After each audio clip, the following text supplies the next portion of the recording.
Hello everyone, very good morning. कैसे हो आप लोग? अच्छे हो? ओके, सही हो? तो चलो आज का करंट अफेयर स्टार्ट करते हैं। आज डेट क्या है? 24 मई 2024। चलो स्टार्ट करते हैं करंट अफेयर्स। ओके, बहुत इंपॉर्टेंट करंट अफेयर्स आज का है, तो अच्छे से देखिएगा। ओके, और बाद में इसका रिवीजन भी कर लीजिएगा। ओके, चलो स्टार्ट करते हैं। 24 मई 2024 करंट अफेयर। ओके, बहुत इंपॉर्टेंट है करंट अफेयर्स आज का। चलो देखते हैं पहला करंट अफेयर्स क्या है। इंटरनेशनल डायलॉग, अभी international dialogue on mountain people and climate change हुआ था। तो पूछा जा सकता है कि जो international dialogue on mountain peoples and climate change पे जो हुआ था वह किस कंट्री में हुआ और इसका ऑब्जेक्टिव क्या है और कितने लोग मतलब पार्टिसिपेट किए थे, ये सब पूछा जा सकता है। तो बहुत इंपॉर्टेंट है क्योंकि ये क्लाइमेट चेंज से रिलेटेड है और जो क्लाइमेट चेंज का इफेक्ट पड़ रहा है माउंटेन पे उसके और वहाँ के लोगों पे, उसके उसके कारण भी यह बहुत इंपॉर्टेंट न्यूज बन जाता है। क्योंकि जो इन्वायरमेंट सेक्शन से न्यूज होता है बहुत इंपॉर्टेंट हो जाता है किसी भी एग्जाम के लिए। समझ में आए? तो देखते हैं क्या है। इंटरनेशनल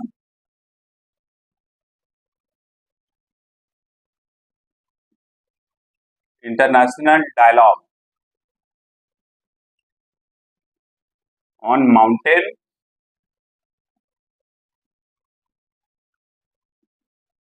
माउंटेन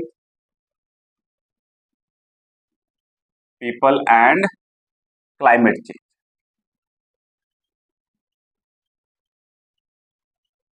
ओके, ये हुआ कहाँ था? ये नेपाल में, नेपाल के काठमांडू में हुआ था। इसको ध्यान दीजिएगा, किस कंट्री में पूछा जा सकता है? नेपाल में। ओके, यहाँ पर नेपाल में हुआ था और एक्सपर्ट फ्रॉम 25 कंट्रीज, एक्सपर्ट मतलब like scientist, researchers, different different association के लोग पार्टिसिपेट किए जो कि एक्सपर्ट है इस फील्ड में। ओके, तो 25 कंट्री से लोग पार्टिसिपेट किए। ध्यान दीजिएगा, expert from experts from 25 countries participated। और ये हुआ कब था? ओके, जो डायलॉग है 22 मई से लेकर 23 मई तक। समझ में आ गया? 22 मई से लेकर 23 मई तक। इसका ऑब्जेक्टिव क्या है? अब देखो, सिंपल सी बात है, क्या है? International dialogue on mountains people and climate change. किसी भी तरीके से क्या करना चाहता है, पूरे वर्ल्ड का अटेंशन किधर लाना चाहता है कि जो क्लाइमेट चेंज के कारण माउंटेन्स पे चेंजेज हो रहा है। माउंटेन्स है तो वहां पे ग्लेशियर्स होंगे। ओके, और जो पूरा वहां का इन्वायरमेंट है वो चेंज हो रहा है तो डेफिनेटली वहां के जो पीपल हैं उनको अफेक्ट कर रहा है।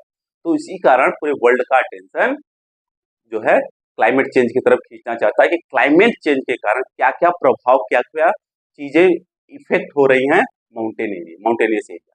समझ में आ गया? माउंटेन। ओके, इसको नोट डाउन कर लीजिए, बहुत इंपॉर्टेंट न्यूज है। ओके, तो क्या क्या हो सकता है? Draw the attention of the, objective क्या है इसका? ध्यान देना, draw the attention of the world.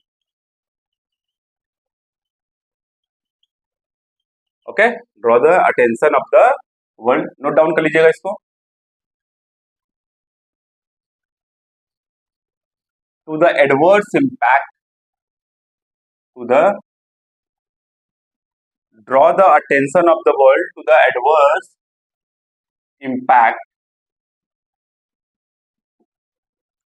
of climate change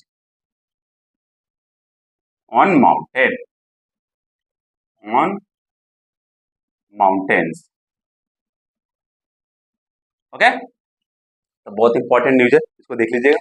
second है, नोट डाउन कर लीजिए, आज का सेकंड न्यूज है जो कि बहुत इंपॉर्टेंट है।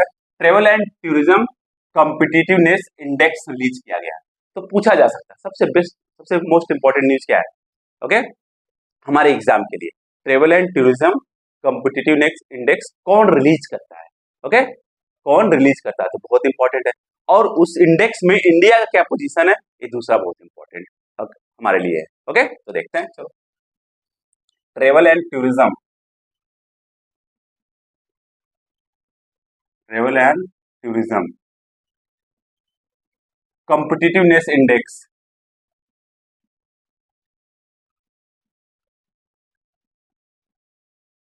इंडेक्स कौन रिलीज करता है? World economic forum. कौन? वर्ल्ड इकोनॉमिक फोरम रिलीज करता है। ओके,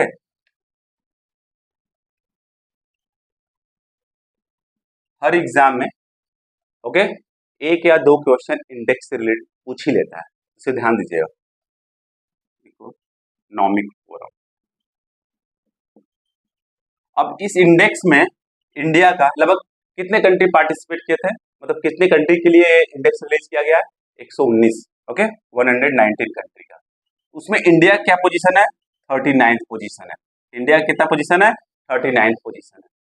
और 2021 में जब ये रिपोर्ट रिलीज किया गया था तब उसमें इंडिया का पोजीशन क्या था? 54। 2001 में कितना था? 54 2001 में। इसका मतलब 2021 में 2021 में 54 था। इसका मतलब क्या है? इंडिया के पोजीशन में क्या आ रहा है? सुधार आ रहा है। मतलब इंडिया जो है ट्रेवल एंड टूरिज्म के सेक्टर में कुछ बेटर कर रहा है, पर उतना बेटर नहीं कर रहा, पर बेटर कर रहा है। इसलिए देखो 54 से क्या हो गया? 39 आ गया। पक्का समझ में आ गया? ओके, तो ध्यान दीजिएगा इसको। और जो पहला कंट्री है, जो फर्स्ट पोजीशन पे कौन है? यूएसए है, जो ट्रेवल एंड टूरिज्म कॉम्पिटिशन में सबसे नंबर 1 पे, United state of America first position में। सेकंड पे कौन है? स्पेन है। थर्ड पे कौन है? जापान है। इसको ध्यान दीजिएगा। ओके, समझ में आ गया? अब जो ट्रेवल एंड टूरिज्म है, ओके, जब उसका रिपोर्ट रिलीज होता है, इंडेक्स रिलीज होता है, तो कुछ इंडिकेटर्स होते होंगे। किस इंडिकेटर के आधार पर वह रिपोर्ट रिलीज करता है? मान लो ट्रेवल एंड टूरिज्म है, ओके, तो इनेबलिंग इन्वायरमेंट, इन्वायरमेंट कैसा है वहां का, ये देखा जाएगा, पहला हो गया। दूसरा क्या है? इंफ्रास्ट्रक्चर, इंफ्रास्ट्रक्चर बहुत इंपॉर्टेंट है। ओके, समझ में आ गया? गवर्नेंस उस जगह का कैसा है, गवर्नेंस उस जगह का कैसा है, इसको भी देखा जा सकता है। ये सब चीज, ये सब क्या होते हैं? इंडिकेटर्स होते हैं, जिसके आधार पर जो वर्ल्ड इकोनॉमिक फोरम है वह एक इंडेक्स रिलीज करता है। उसको क्या बोलते हैं? Travel and tourism competitiveness index. समझ में आ गया? पक्का? तो इसी इंडेक्स के बेस आधार पर क्या होगा? अगर अच्छा आपका इंडेक्स अच्छा है तो और लोग टूरिस्ट आपके यहाँ आएंगे। बात समझ में आ रही? इसका मतलब जो इंडिया का पोजीशन है वो अच्छा हुआ है तो और टूरिस्ट आएंगे, तो इकोनॉमी पे थोड़ा उसका असर पड़ेगा। समझ में आ गया? और क्या क्या है? इनेबलिंग कंडीशन, कंडीशन भी अच्छा होना चाहिए। और इंफ्रास्ट्रक्चर के साथ साथ क्या हो सकता है? Travel and tourism demand, demand कैसा है? ओके बात, ट्रेवल एंड टूरिज्म सस्टेनेबिलिटी। अब मतलब ट्रेवल एंड टूरिज्म सस्टेनेबल है कि नहीं, क्योंकि आज का केवल अच्छा है, कल क्या होगा? ओके, तो उसकी सस्टेनेबिलिटी को भी चेक करते हैं। इसके आधार पर लोग क्या करते हैं? वर्ल्ड इकोनॉमिक फोरम जो है यह इंडेक्स रिलीज करते हैं। ओके, इंफ्रास्ट्रक्चर होना चाहिए, इन्वायरमेंट होना चाहिए, सस्टेनेबिलिटी होनी चाहिए, और डिमांड कैसा है, ये सबके आधार पर रिलीज करते हैं। ध्यान दीजिए। पर हमारे लिए बहुत ज्यादा इंपॉर्टेंट क्या हो जाता है? हमारे लिए इंपॉर्टेंट है कि ये इंडेक्स रिलीज कौन करता है? वर्ल्ड इकोनॉमिक फोरम करता है। और इंडिया का जो पोजीशन है वो क्या है? इंडिया का जो पोजीशन है, ओके, 39th रैंक इंडिया को दिया गया है 119 कंट्री में से, 119 कंट्री में से। समझ में आ गया? ओके, नेक्स्ट है, बहुत इंपॉर्टेंट न्यूज है, हर साल इंडेक्स पूछता है, ध्यान दीजिएगा। Okay, Oxford global city index. Next है Oxford global city index, Oxford global city index, cities index report 2024। यह रिपोर्ट रिलीज कौन करता है? ऑक्सफोर्ड इकोनॉमिक्स रिलीज करता है। ऑक्सफोर्ड इकोनॉमिक्स, एक क्वेश्चन यहीं से बन जाता है, ऑक्सफोर्ड इकोनॉमिक्स। ओके, समझ में आ गया? इन्होंने लगभग पूरे वर्ल्ड से 1000 सिटीज को लिया है, 1000 सिटीज को, ध्यान देना, 1000 सिटीज के बारे में इन्होंने इंडेक्स जारी किया है। अब 1000 सिटीज में, ओके, हमारे लिए क्या इंपॉर्टेंट हो जाता है? इंडिया। इंडिया का सबसे बेस्ट सिटी कौन है? आउट ऑफ 1000 इंडिया का सबसे बेस्ट सिटी है दिल्ली। उसका पोजीशन क्या है, उसका रैंक क्या है, उसका रैंक है 350, ध्यान दीजिएगा। ओके, तो 350 कौन, 350th पोजीशन पे कौन है, दिल्ली है। ओके, और उसके बाद इंडिया कौन सा सिटी है, बेंगलुरु। ओके, कितने पे है, 411th रैंक पर है बेंगलुरु। उसके बाद कौन सा है, 427th रैंक पे मुंबई। और बहुत इंपॉर्टेंट हो जाता है क्या, 1000 सिटी का के लिए इंडेक्स रिलीज किया गया, और 1000 जो सिटी है वो कौन है, वो सुल्तानपुर है, उत्तर प्रदेश का। ध्यान दीजिएगा, तो ये बहुत इंपॉर्टेंट हो जाता है। ओके, उत्तर प्रदेश का, समझ में आ गया, पक्का, ये हो गया। ओके, अब पहला अब पूछा जा सकता है कि जो पहला सिटी है, जो फर्स्ट प्लेस पे है और सेकंड प्लेस पे है, वो कौन है, न्यूयॉर्क है। ओके, यूएस का क्या है, न्यूयॉर्क, और सेकंड पे क्या है, कौन सा है, लंदन। ओके, तो हमारे लिए इंपॉर्टेंट क्या हो जाता है कि जो Oxford global city index report है वो कौन रिलीज करता है, ऑक्सफोर्ड इकोनॉमिक्स रिलीज करता है। और इंडिया का सबसे बेस्ट, इंडिया के किस सिटी को सबसे बेस्ट सिटी घोषित किया गया है, दिल्ली को, जिसको रैंक क्या मिली है, 350। ओके, और सबसे लास्ट वन कौन सा है, ओके, सुल्तानपुर को रैंक क्या मिला है, 1000, इसलिए हमारे लिए इंपॉर्टेंट है। ओके, अब किसके आधार पर रिलीज करता है, मतलब कि इस, अब जो बेस होता है मतलब ये जो इंडेक्स आ रहे हैं, इंडेक्स ऐसे ही थोड़ी आ जाते होंगे, कुछ तो इंडिकेटर्स होते होंगे, उस इंडिकेटर्स के आधार पर ही ये क्या करते होंगे, रिलीज करते होंगे। तो इकोनॉमिक्स के आधार पर रिलीज करते हैं, ह्यूमन कैपिटल के आधार पर रिलीज करते हैं, गवर्नेंस के आधार पर रिलीज करते हैं, इन सब के आधार पर ओके रिलीज करते हैं। तो देखते हैं, 5 इंडिकेटर्स के बेस पर रिलीज करते हैं। क्या क्या इंडिकेटर्स है, इकोनॉमिक्स ऑफ द सिटी, उस सिटी का जो इकोनॉमिक्स है वो क्या है, उसके आधार पर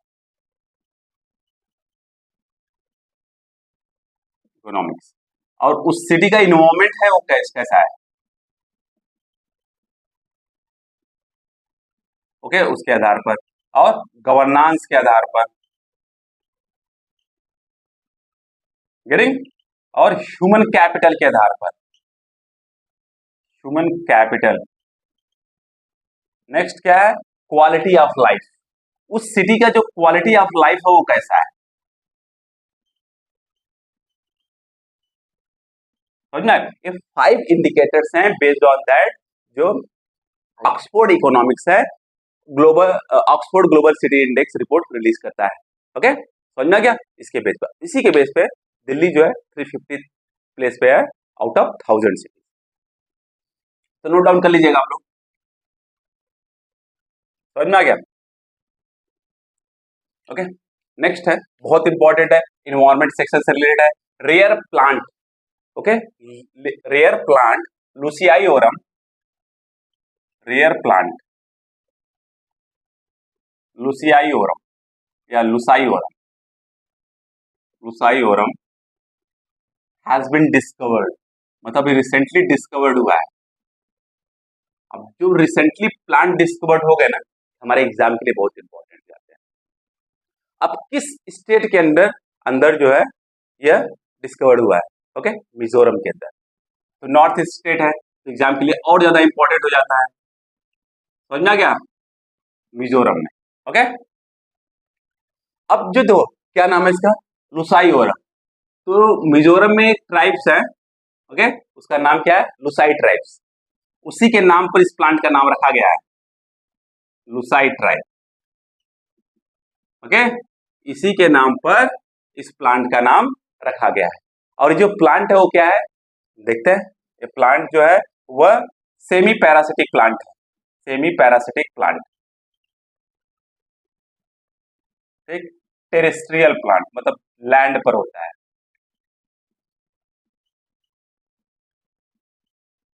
अब पैरासिटिक का मतलब क्या होता है, ऐसा प्लांट जो न्यूट्रिशन, ओके, न्यूट्रिशन के लिए किसी दूसरे प्लांट पर निर्भर हो, उसको क्या बोलते हैं, पैरासिटिक प्लांट। तो ये क्या है, सेमी पैरासिटिक टेरेस्ट्रियल प्लांट, जो डिस्कवर्ड हुआ है, नया नया है, ध्यान देना, कहां पर, मिजोरम में।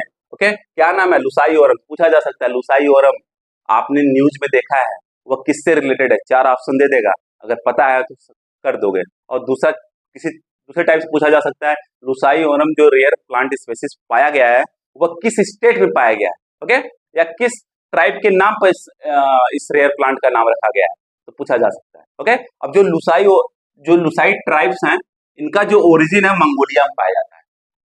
कहा जाता है कि जो इनका ओरिजिन है, कभी जो है ये मंगोलिया में रहते थे, वहां से यह अपने इंडिया में आए, जो कि मिजोरम में सेटल हो गए, ओके। ये न्यूज बहुत इंपॉर्टेंट है, इसको देख लीजिए, क्योंकि इसका डिस्कवरी हुआ है, मतलब लोग जो है अब इसका खोज हुआ है कहाँ पर, Mizoram. Got it, okay. Next है Koundinya. Koundinya wild life sanctuary news में है, वाइल्ड लाइफ सेंचुरी, ओके। और Koundinya wild life sanctuary news में अब पूछा जा सकता है कौंडिन्या वाइल्ड लाइफ सेंचुरी किस स्टेट के अंदर है, आंध्र प्रदेश।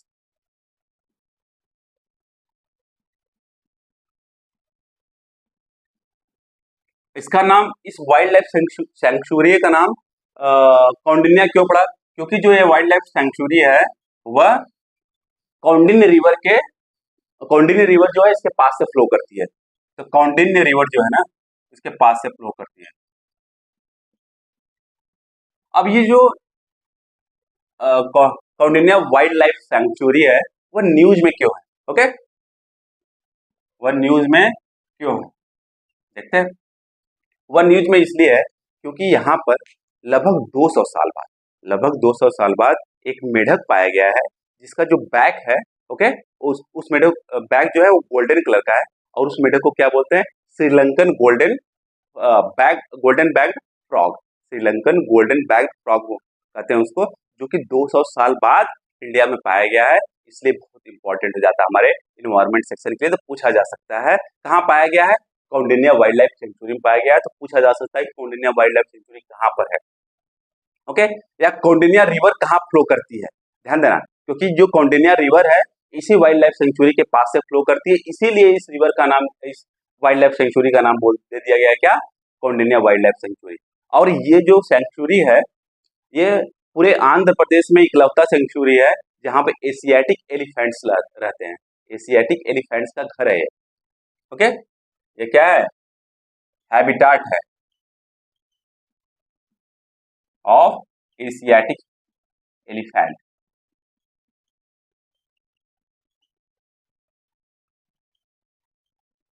ओके, समझ में आ गया।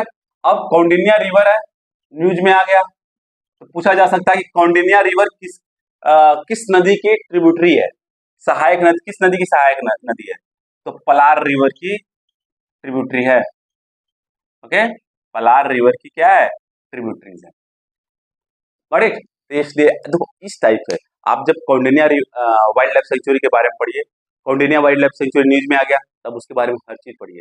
क्या, सबसे पहली बात जो यह है वह एशियाटिक एलिफेंट्स का क्या है, हैबिटाट है, और कौंडिन्या रिवर के बैंक पे स्थित है यह, ओके। और कौंडिन्या रिवर किस नदी का सहायक नदी है, पलार रिवर का, इसको ऐसे पढ़ना, ओके, नोट डाउन कर लीजिए आप लोग।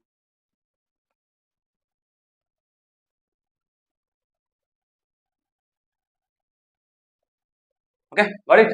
नेक्स्ट है, बहुत इंपॉर्टेंट है, अब किस कंट्री ने कंपनसेशन अनाउंस किया है, 3000 लोग जो मर गए हैं उनके फैमिली मेंबर को, अब किस कारण मरे हैं देखते हैं, इन्फेक्टेड ब्लड के कारण मरे हैं, ओके, इन्फेक्टेड ब्लड स्कैंडल। अब क्या है, अनाउंस्ड कंपनसेशन, अनाउंस्ड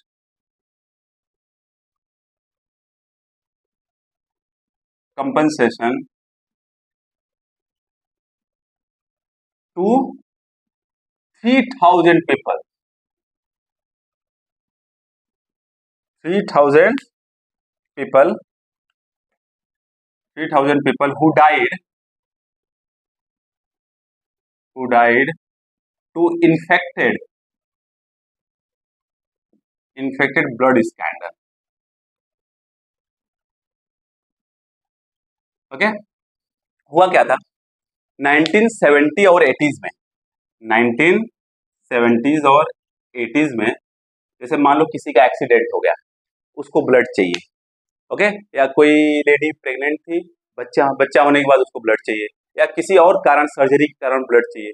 तो जब ये उन लोगों को ब्लड चाहिए होता है, तो क्या था उस समय 1970 और 80s के समय उनको जब ब्लड दिया गया, उस समय जो ब्लड था वो इन्फेक्टेड ब्लड था, किससे? HIV वायरस से, ओके, और हेपेटाइटिस से इन्फेक्टेड ब्लड थे, और दे दिया गया उन लोगों को। उसके कारण क्या हुआ, 30,000 से लोग ज्यादा इन्फेक्टेड हो गए, और उसमें से 3,000 लोग डेड हो गए। इसी कारण लगभग 50 साल बाद वहां के ब्रिटेन के प्राइम मिनिस्टर ऋषि सुनक ने हाउस में ही अनाउंस किया कि 3,000 लोगों को क्या मिलेगा, कंपनसेशन मिलेगा, जो इस कारण मर गए हैं। किसके कारण? इन्फेक्टेड ब्लड स्कैंडल के कारण मर गए हैं। तो पूछा जा सकता है कि रिसेंटली जो है 3,000 लोगों को कंपनसेशन अनाउंस किया गया है in the case of what, infected blood scandal में। वो किस कंट्री ने अनाउंस किया है या किस कंट्री से रिलेटेड है? तो ब्रिटेन से रिलेटेड है, ओके, ब्रिटेन से। ध्यान दीजिए, बहुत बड़ा न्यूज है, क्योंकि 30,000 से ज्यादा लोग इन्फेक्टेड थे, और उसमें से 3,000 लोग मर गए थे 1970 और 1980 में, ओके, क्योंकि उनको गलत तरीके से इन्फेक्टेड ब्लड जो है ट्रांसमिट कर दिया गया। समझ में आ गया? ओके, समझ में आ गया? तो ब्रिटेन से रिलेटेड, ध्यान दीजिएगा, ओके, गॉट इट, पक्का? तो नोट डाउन कर लीजिएगा इसको। अब नेक्स्ट न्यूज है, बहुत इंपॉर्टेंट है, इन्वायरमेंट सेक्शन से रिलेटेड है। वर्ल्ड बायोडायवर्सिटी डे कब मनाया जाता है? वर्ल्ड बायोडायवर्सिटी डे 22 मई को मनाया जाता है, वर्ल्ड बायोडायवर्सिटी डे।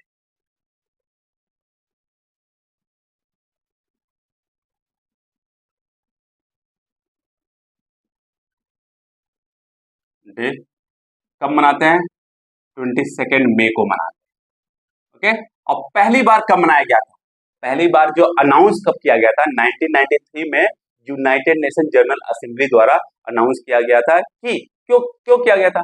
क्योंकि लोगों के अंदर बायोडायवर्सिटी को लेकर अवेयरनेस क्रिएट करना, ओके, लोगों के अंदर बायोडायवर्सिटी को लेकर अवेयरनेस क्रिएट करने के लिए यह किया गया था।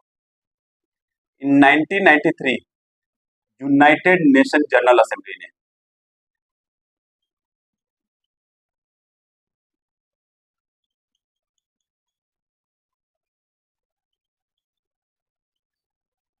डिक्लेयर किया, ओके, कि वर्ल्ड बायोडायवर्सिटी डे कब सेलिब्रेट किया जाएगा? ओके, 22 मई को किया जाएगा। लोगों के अंदर बायोडायवर्सिटी को लेकर अवेयरनेस क्रिएट करना चाहते थे।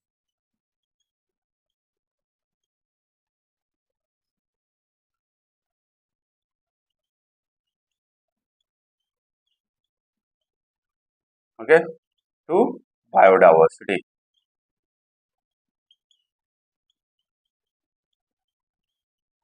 बट और हमारे लिए बहुत इंपॉर्टेंट क्या हो जाता है, जो थीम है इस साल का थीम बहुत इंपॉर्टेंट है, okay, be the part of the plan, be the part of plan.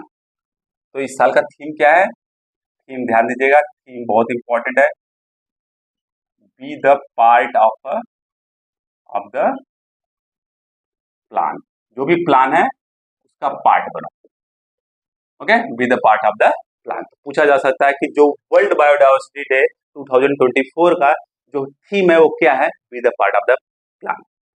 जब इंटरेस्टिंग थीम होती है तो उसके आने के चांसेस एग्जाम में ज्यादा हो जाते हैं। देखो, इंटरेस्टिंग थीम है, be the part of the plan, okay, note down कर लीजिए। Water shared water for shared prosperity report, water for shared prosperity report,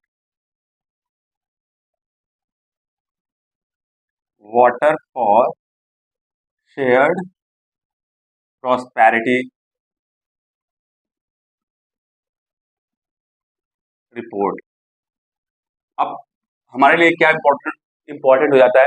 water for shared prosperity report release कौन करता है? ये रिलीज करता है वर्ल्ड बैंक। कौन करता है? World bank. और ये रिपोर्ट बहुत खतरनाक है, आप इसके बारे में जानोगे तो हालत खराब हो जाएगी। वर्ल्ड बैंक, ओके, रिपोर्ट, ये रिपोर्ट में क्या बोला गया है कि लगभग 197 पीपल, पूरे वर्ल्ड में 197 मिलियन पीपल, 197 मिलियन पीपल को पीने का पानी नहीं है। मतलब 19 करोड़ लोगों को पानी नहीं है पीने के लिए, ध्यान दीजिएगा। ओके, 197 मिलियन पीपल को ड्रिंकिंग वाटर नहीं है, नो ड्रिंकिंग वाटर प्रॉपर तरीके से। और 211 मिलियन पीपल को, उनकी तो हालत और खराब है, उनके पास बेसिक सैनिटेशन के लिए पानी नहीं है, सफाई के लिए। ऐसे समझ में आ गया, बेसिक सैनिटेशन नहीं है। और इस रिपोर्ट में बोला गया कि 450 मिलियन 400 इतने मिलियन पीपल जो है वह कहां पर है, मतलब गरीब है, बहुत ज्यादा गरीब। समझना क्या, बहुत ज्यादा गरीब है और ऐसे जगह पे रह रहे हैं जहां पे वाटर की अवेलेबिलिटी बहुत कम है।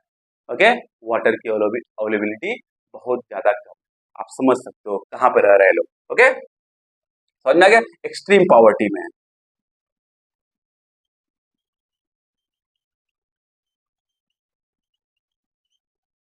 ओके, समझ में, एक्सट्रीम पॉवर्टी में है जहां पे वाटर की अवेलेबिलिटी बहुत कम है। जो एयर रिपोर्ट है हमारे लिए बहुत ज्यादा इंपॉर्टेंट क्या हो जाता है, जो water for shared prosperity report है वह कौन रिलीज करता है, वर्ल्ड बैंक रिलीज करता है। ओके, समझ में आ गया, पक्का देख लीजिए ये रिपोर्ट। अब इसमें क्या क्या है, अब ये किस किस कारण ऐसा है। ओके, किस कारण है, अब पॉपुलेशन ग्रोथ के कारण, पॉपुलेशन बहुत ज्यादा तेजी से बढ़ रहा है इसलिए वाटर की जो अवेलेबिलिटी है वो कम हो जा रही है। अर्बनाइजेशन हो रहा है, जब अर्बनाइजेशन होता है तो वाटर की जो लेवल होता है वो कम होना शुरू हो जाता है। और क्लाइमेट चेंज बहुत बड़ा कारण है। ओके, तो क्या क्या कारण देख लीजिएगा। ओके, आराम से, पॉपुलेशन ग्रोथ के कारण, पॉपुलेशन ग्रोथ के कारण, समझ में आ गया। अर्बनाइजेशन मतलब शहर बहुत ज्यादा बन रहे हैं अर्बनाइजेशन के कारण। ओके,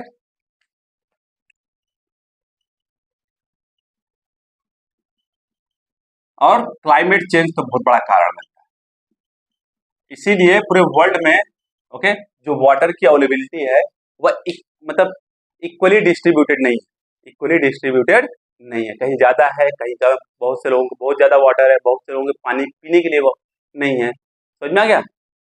ओके, इसलिए उसका इफेक्ट जो होता है उनके हेल्थ पर पड़ता है। गॉट इट, पक्का, नो प्रॉब्लम।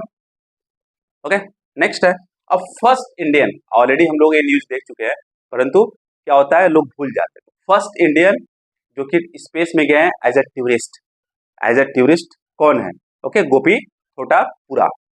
ओके, अब इसके कारण क्या हो रहा है ना कि राकेश जो शर्मा है वो भी न्यूज में आ गए हैं। अब राकेश शर्मा क्या थे, फर्स्ट इंडियन थे जो कि स्पेस में गए थे, फर्स्ट इंडियन थे जो कि स्पेस में गए थे। और राकेश शर्मा कौन थे, राकेश शर्मा एयरफोर्स के पायलट थे। तो फर्स्ट इंडियन जो कि स्पेस में गए थे कौन, राकेश शर्मा। और राकेश शर्मा ही ने स्पेस से क्या बोला था, सारे जहां से अच्छा हिंदुस्तान हमारा, जब वो मिस इंदिरा गांधी से बात कर रहे थे, क्योंकि मिस इंदिरा गांधी उस समय क्या थी, प्रधानमंत्री थी। ओके, समझ में आ गया, देखना फर्स्ट इंडियन, फर्स्ट इंडियन, जब फर्स्ट कोई चीज हो जाता है ना तो बहुत इंपॉर्टेंट हो जाता है। First Indian to go to the space, okay, to space as tourist, tourist गया था। ओके, उनका नाम क्या है, गोपी टोठापुरा। ओके, अभी जो अमेजोन के फाउंडर हैं उनकी कंपनी है ब्लू ओरिजिन, उसने जो है मिशन N25 NS25 के तहत 6 लोगों को भेजा था। ओके, उसमें से एक कौन थे, गोपी तोतापुरा, जो कि इंडिया से थे। ओके, उन्होंने अब जब ये स्पेस में पहुंचे तो वहां से इंडियन फ्लैग दिखाया, इंडियन फ्लैग दिखाया था। और ये पहले टूरिस्ट है जो कि स्पेस में गए हैं इंडिया से, इसलिए हमारे लिए बहुत इंपॉर्टेंट हो जाते हैं। ओके, और राकेश शर्मा के लिए आप जानते ही हो, राकेश शर्मा के बारे में लिख लेते हैं हम लोग, राकेश शर्मा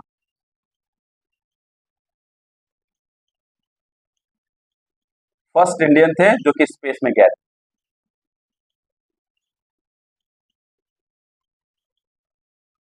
थे।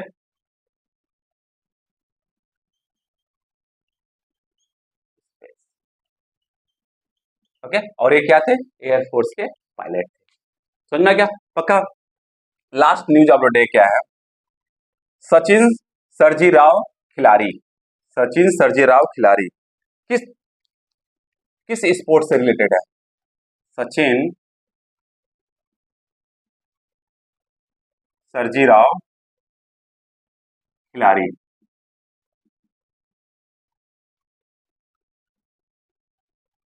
ओके, सचिन सर्जीराव खिलाड़ी किस स्पोर्ट से रिलेटेड है, ओके, यस, शॉर्ट पुट से रिलेटेड है, शॉर्ट पुट से। शॉर्ट पुट क्या होता है, जैसे कि वो लोहे का गेंद टाइप का होता है ना, उसको यहाँ पर रखकर फेंकते हैं, वो शॉर्ट पुट होता है। और ये न्यूज में क्यों है, क्योंकि ये वर्ल्ड पैरा एथलेटिक चैंपियनशिप में क्या जीते हैं, गोल्ड मेडल जीते। तो हमारे लिए इंपॉर्टेंट क्या हो जाता है कि पूछा जा सकता है कि जो सचिन सर्जेराव खिलाड़ी है किस स्पोर्ट से रिलेटेड है या किससे रिलेटेड है। अब दे देगा, और पॉलिटिशियन है, आर्टिस्ट हैं, म्यूजिक आर्टिस्ट हैं, स्पोर्ट्स से रिलेटेड है, ओके, ऐसे दे देगा। अगर आपको पता है फिर टिक करोगे, ओके। शॉर्ट पुट से रिलेटेड है और इन्होंने गोल्ड मेडल जीता है, okay, in world para athletic championship. Alright, okay, तो आज का न्यूज जो है बहुत इंपॉर्टेंट है, इसको आप लोग देख लीजिएगा, ओके। तो आज के लिए बस इतना ही, और हम लोग कल मिलेंगे 25 में 2024 करंट अफेयर्स के साथ, okay. Bye bye, take care. अगर ये पसंद आया तो प्लीज इसको लाइक करिए, शेयर करिए, सब्सक्राइब करिए, बेल आइकन दबाना मत भूलिएगा, okay. Bye bye, take care, पढ़ते रहिएगा।